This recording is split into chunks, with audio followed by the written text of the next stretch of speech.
Penyidik oknum polisi menyodorkan surat ke Pak Haji Fuad untuk menandatangani surat penyerahan tanah 200 hektar. Dalam kondisi sakit. Dalam kondisi sakit, dalam keadaan masih pakai selang oksigen, dalam keadaan masih diinfus. Fotonya. Saya bantu kegiatan Polri, kegiatan segala macam, tempat pertemuan Musbida di rumah saya di Tangerang. Apa juga saya bantu, tapi kok tega. Di SP3 kan harus mau mendatangani perjanjian di PIK pada waktu itu, dan sekaligus harus menyerahkan sertifikat tanah. Jadi akhirnya saya ikuti.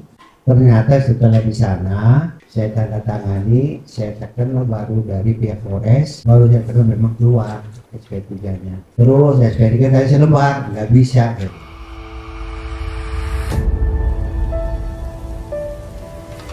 Kemudian yang berikutnya, saya kira yang menarik ini Pak Haji Fuad Effendi namanya, belum pernah bicara dimanapun. Saya sudah sampai datang ke rumah beliau untuk meyakinkan Pak Haji, kita perlu datang ke Muhammadiyah. Insya Allah Pak Haji, insya Allah dilindungi Allah Subhanahu Wa Taala. Tidak usah takut Pak Haji. Ya, pengalaman yang lalu, pengalaman buruk gitu, mudah-mudahan tidak akan terulang kembali. Ya. Kalau Bapak Ibu dengar di podcastnya Abraham Samad, saya sudah ungkapkan kasus ini.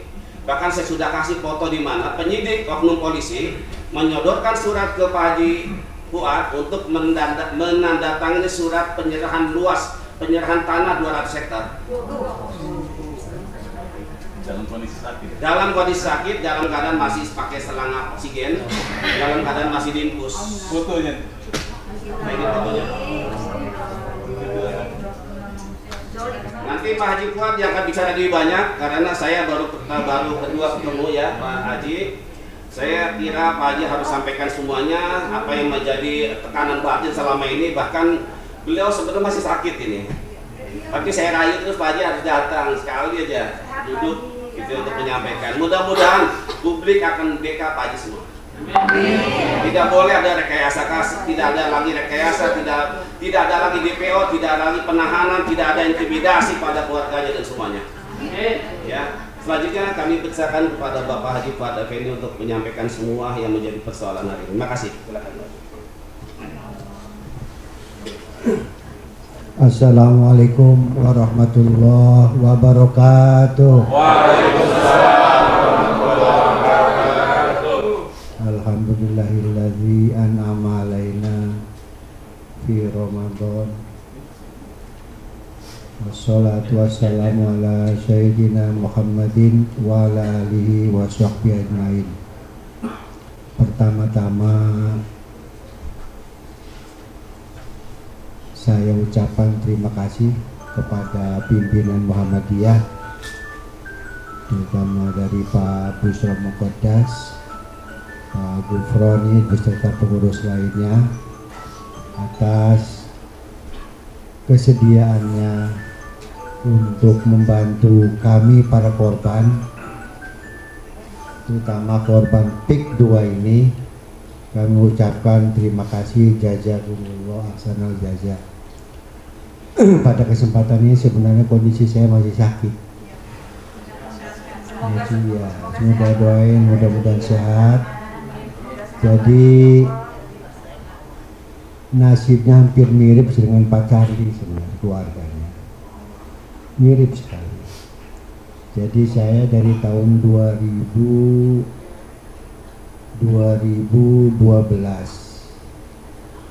di Kronjo di sana itu, terutama di Desa Pegedangan Hilir, terjadi pembebasan tanah yang dilakukan oleh PT Garuda Baja awalnya. Saya itu orangnya tidak usil dengan masyarakat di sana, sepanjang caranya itu tidak menyengsarakan rakyat, tidak mengusilkan rakyat, segala macam itu. Jadi akhirnya saya biarkan aja. Kebetulan pada waktu itu tanah saya ditawar 150.000 per meter. Saya kena nggak jual, saya masih melindungi para petani kita yang masih ingin bertahan Kenapa? Karena saya merasa kata orang ini mah, orang Pantura mah, rumah saya itu termasuk yang terluas di wilayah Pantura. Kalau saya menjual, yang lainnya itu menjual semua. Jadi saya terpaksa saya bertahan untuk melindungi para petani tambak, para petani sawah, supaya mereka ini benar-benar menjadi para petani yang baik. Kenapa? Karena ini adalah budaya usaha kita yang lama, harus dipertahankan. Harus dipertahankan. Walaupun saya usaha di luar yang lain-lain, tetap petani tambak, petani sawah tetap itu harus dijaga. Karena inilah yang menjadi panutan masyarakat banyak. Jadi akhirnya saya tetap tolak. Sampai tahun 2019, tidak lama COVID, saya ditawar 200. Tetap saya gak jual. Tahun 2022 bukannya ini yang datang, PT Garuda Baja, yang datang kelompok dari ASG, yaitu PT Kuku Mandiri ya, PT Kuku Mandiri Lestari. Dia ngejar ngobok-ngobok mulai desa Muncung, desa Keronjo, desa Bengkalilir, dia obok-obok, terutama ngobok-ngobok saya. Saya tetap bertahan, gak saya jual. Kalau kamu mau maksa, saya bilang silakan aja, nggak apa-apa. Kalau ini itu melibatkan lurah dengan camat semua, pemdanya, polisinya, jadi udah bersatu. Alasannya apa? Alasannya PSN. Alasannya PSN. Jadi itulah yang digembor-gemborkan PSN oleh lurah, oleh camat, oleh polisi. Sampai akhirnya pada waktu itu tersendat-sendat. Yang dikejar-kejar itu saya awalnya. Akhirnya setelah saya dikejar-kejar 2002 lolos, kesulitan orang jual tanah juga nggak mau. Apa alasannya? Haji Fuad aja nggak jual kok. Jadi akhirnya tetap menjadi panutan, nggak jual sampai 2023 kan ada beberapa sertifikat saya yang di luar itu hilang lah kasarnya, dua biji itu kebetulan ada di orang-orang yang tidak tanggung jawab, ngambil dari BPN sama. Setelah saya ambil itu lolos dari BPN. Setelah lolos ada di mafia. Di mafia ini kemudian dia mempengaruhi orang Keronjo, siapa yang bisa dekat sama saudaranya Pak Haji Fuad, supaya langsung saya mau bujuk supaya tanahnya ini supaya diaku. Kebetulan tanahnya ini mirip dengan nama adik saya, padahal yang saya namakan di sertifikat itu adalah nama anak angkat dari ibu saya, namanya Supia. Kalau adik saya itu namanya Hajah Suptia. Jadi direkayasa semua oleh pihak polisi, oleh pihak dari Agen Sedayu, dari premannya, dia ini, Jabdesi. Akhirnya sampai lolos si sertifikat ini dibalik nama PPJB. Setelah PPJB saya kan namanya pemiliknya, kemudian saya langsung memblokir ke tanah tersebut atas nama Supiah ini, diblokirlah tanah itu. Kemudian dengan persyaratan segala macam, akhirnya timbullah kemudian laporan polisi dari pihak adik saya yang didalangi oleh pihak ASG.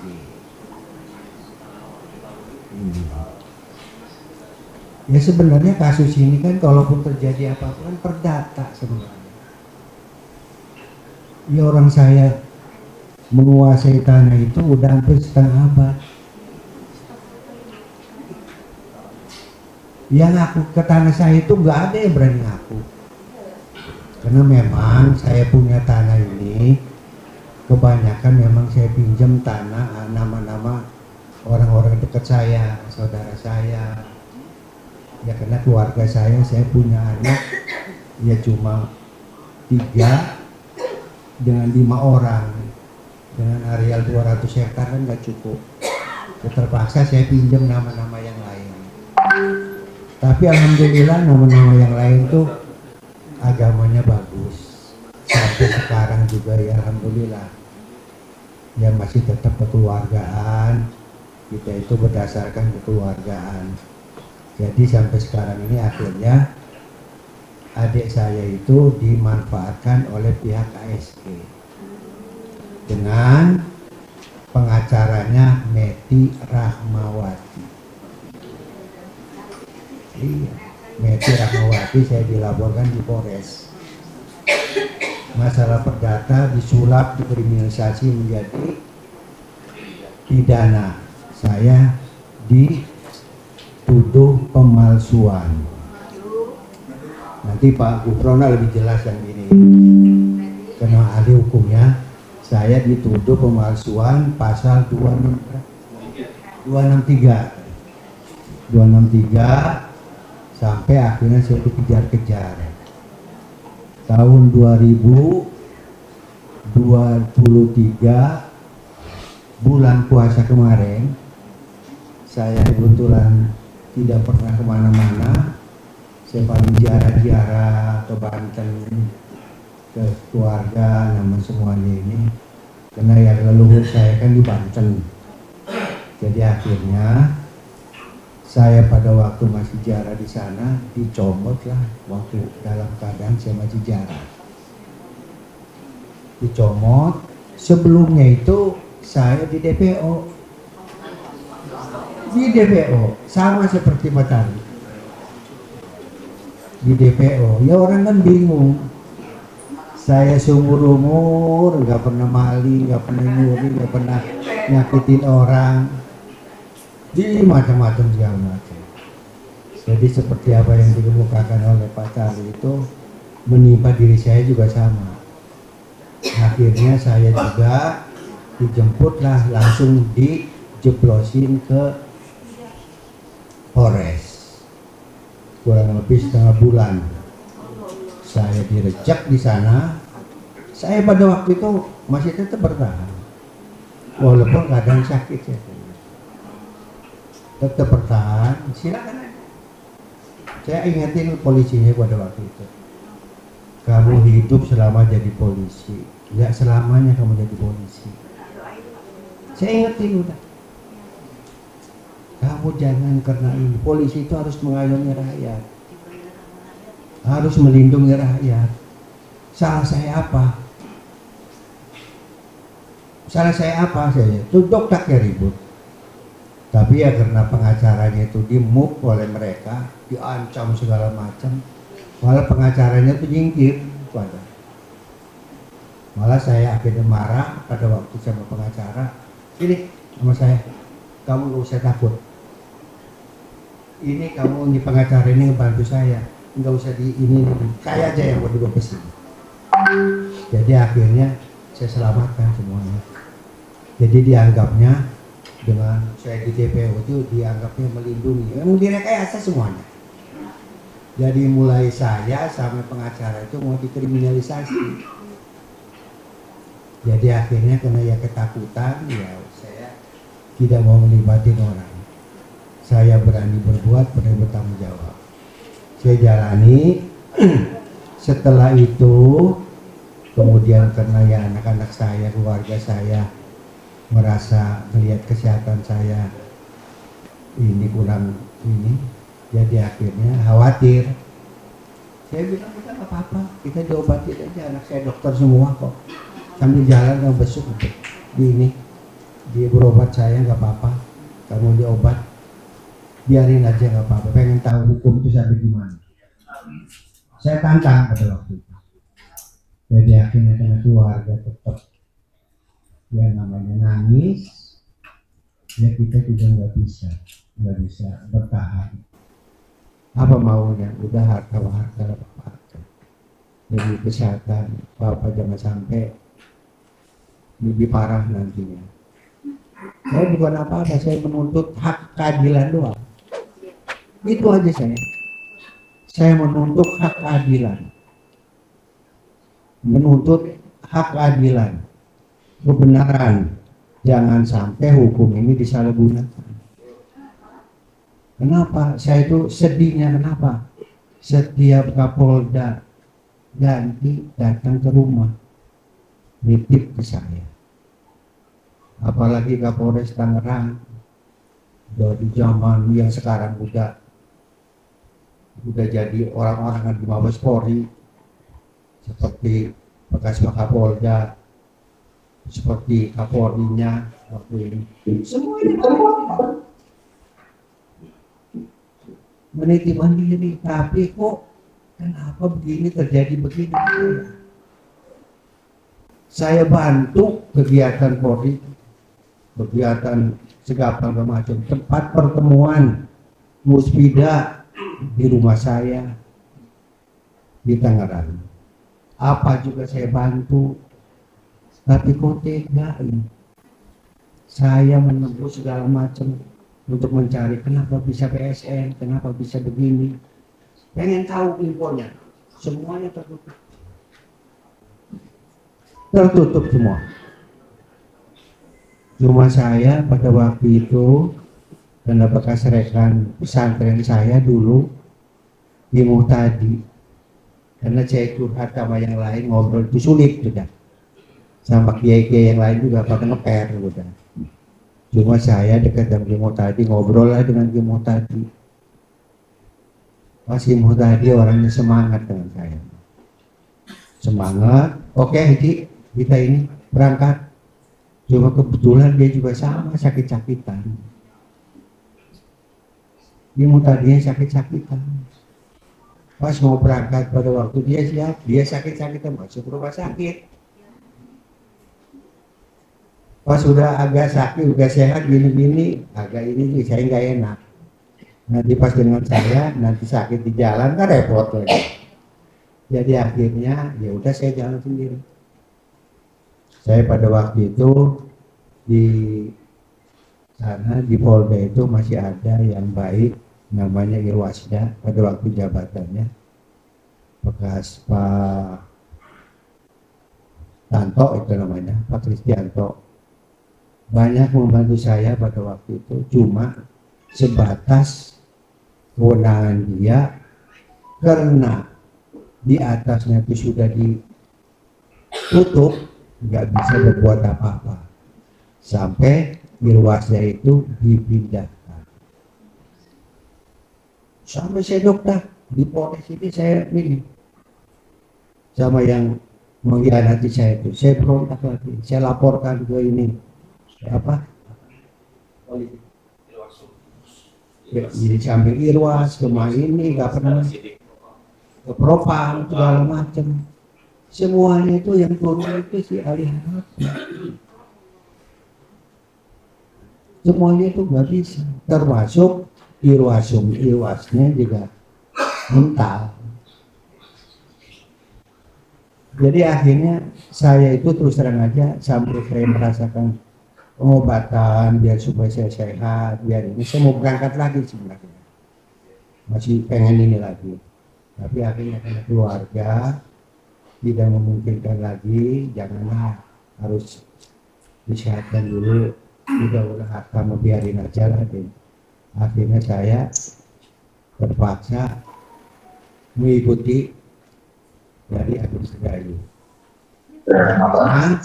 Sampai saya pada waktu itu persyaratan kalau mau diberikan berkeluarga di SP3 kan harus mau mendatangani perjanjian dipik pada waktu itu, dan sekaligus harus menyerahkan sertifikatnya tanah.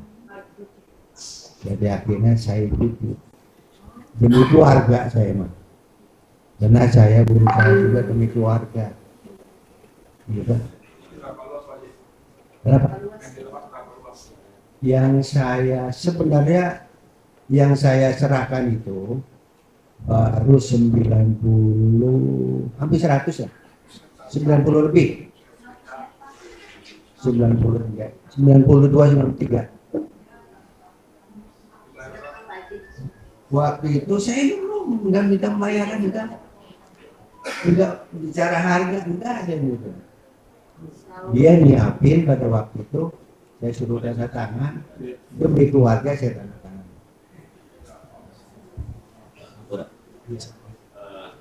Assalamualaikum Kang Khalid, silakan Kang. Gimana Kang Khalid? Ini kota layannya, mangga sedikitnya lagi.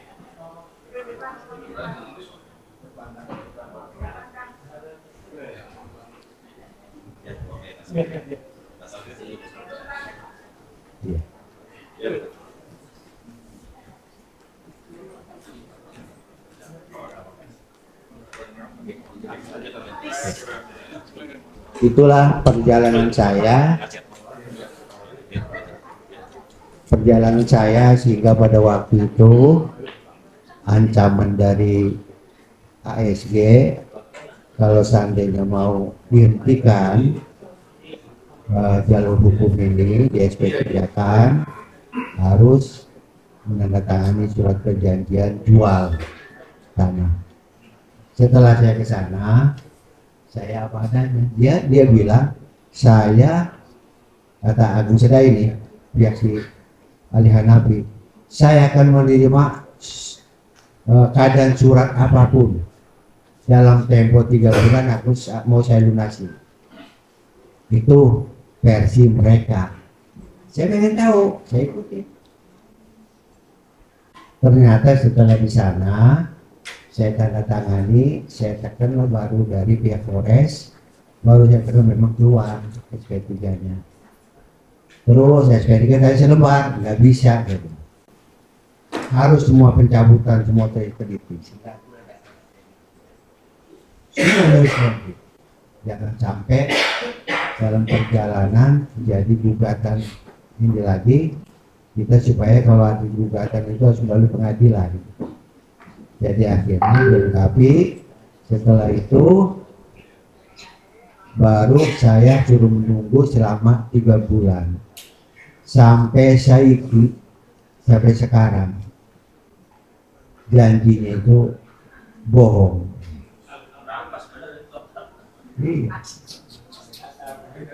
Iya itulah saya pada waktu itu sampai sekarang pun. Karena memang niat awalnya juga terpaksa, tidak niat jual, maka saya meminta bantuan kepada ini LBH Muhammadiyah, terutama dari Pak Gufron, supaya bisa membantu kami, terutama masyarakat Toronjo, Pantura khususnya semuanya, supaya benar-benar ini yang terlepas daripada gangguan PIK inilah. Kenapa? Karena kita tuh sakit hati. Saya ini pribumi asli. Pribumi asli saya. Asli Kronjo. Walaupun tampang saya mirip kayak Charlie ya. Iya. Mirip kayak Charlie. Iya. Ya, tapi memang keturunan kesananya juga orang Banten masih tetap cucunya Laksamana Ceng. Soalnya istrinya Sultan Maulana Hasanuddin itu cucunya Cengho. Anaknya Sultan Tranggono Demak bin Sultan Raden Patah.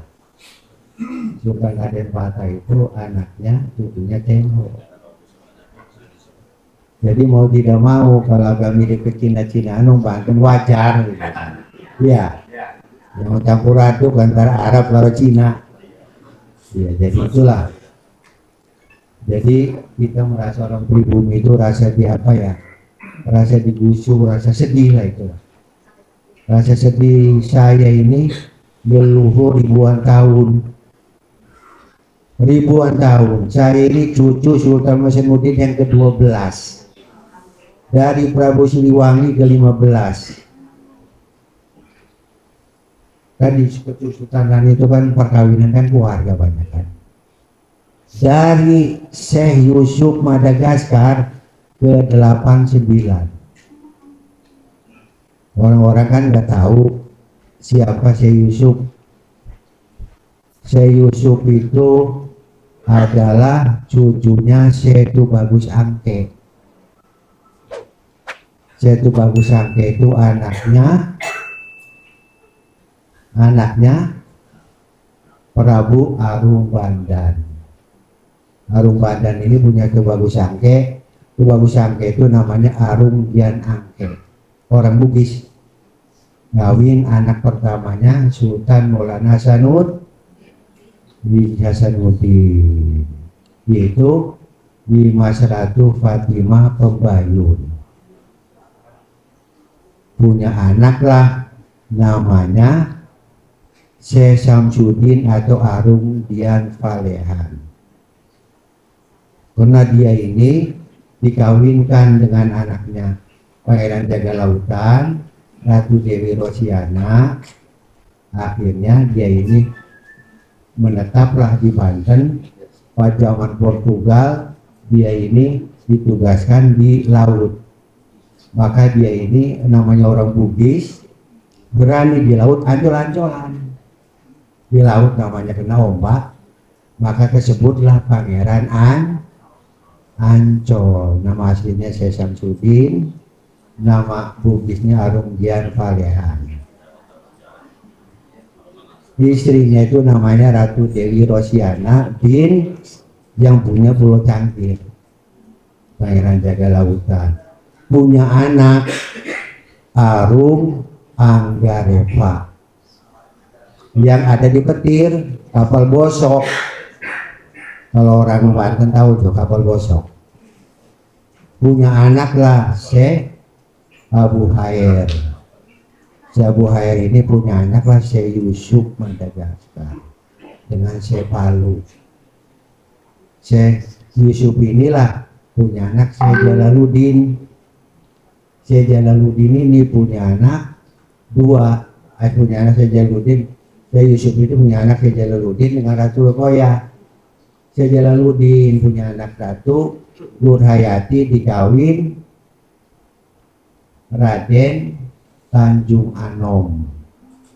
Mau gitu. Nama Tanjung Anom itu. Anaknya Buyut Beji Terumbu. Anaknya. Punya anak lah Syekh Qasim. Punya anak lah Syekh Bagus Makmun. Punya anak Syekh Jainuddin. Punya anak Dimas Dijah Muntafa. Punya anak Isa Ma'un. Punya anak Haji Jarkasi. Punya anak Haji Bu. Jadi kalau saya darah Goa ada, darah ini ada. Jadi Cengho juga ada. Jadi campur aduk gitu ya. Campur aduk. Kenapa? Karena memang faktanya begitu. Itulah yang saya masih merasa sedih. Kita orang pribumi kok digusur. Orang pribumi ini, itulah yang saya nggak terima sampai sekarang. Merasa lebih parah daripada kelakuan PKI melawan Belanda. Belanda nggak pernah menggusur kita tanahnya, paling juga yang diambil rempah-rempahnya. Kok kita sampai begini? Itu yang menjadi sakit hati saya. Shock. Cuma ya karena usia saya sudah 70, nafsu gede, tenaga kurang gitu. Holid mati. Iya, harusnya holid gini. Dengan, iya, dengan Hojinuddin ini ya harusnya. Inilah yang harus tampil, Bang ya. Iya harus tampil. Nafsu gede, tenaga kurang. Jadi saya itulah mohon maaf, saya ucapkan terima kasih kepada PP Muhammadiyah, terutama Pak Gofroni yang sudah membantu saya selama ini. Saya ucapkan semoga apa yang kita dambakan, yang kita harapkan, yang kita cita-citakan, kita benar-benar semata-mata hanya mempertahankan apa yang sudah diperjuangkan oleh orang-orang tua leluhur kita selama perjalanan kemerdekaan ini. Semoga bisa anak cucunya ini bisa nyaman, aman, selamat, sejahtera. Amin ya robbal alamin. Jangan sampai dakwah Islamiyah kita terus ramah di wilayah Banten Pantura ini jangan sampai luntur. Ya, jangan sampai luntur. Tetapkan kita harus ini. Kegiatan budaya Islam kita jangan sampai ini tergeser dengan cara apapun. Maka dengan satu-satunya jalan kita harus bersatu. Satu-satunya jalan bersatu. Saya kemarin ini masih sendirian. Mentok ke Polda, mentok gubernur, mentok ini. Semua alasannya PSN. Alasannya PSN semua. Alasannya. Jadi itulah yang saya menjadi kadang-kadang sedih. Jadi akhirnya malah semuanya itu seakan-akan move yang dari ini, yang dari Polres dengan Polda segala macam itu akhirnya menjadi derita kepada kita semua. Semoga dengan kita bersatu ini, marilah kita berjuang bersama-sama. Dengan hikmah Ramadan ini, semoga membangkitkan jiwa kita bersama. Hadanallahu wa iyyakum ajmain. Wassalamualaikum warahmatullahi wabarakatuh.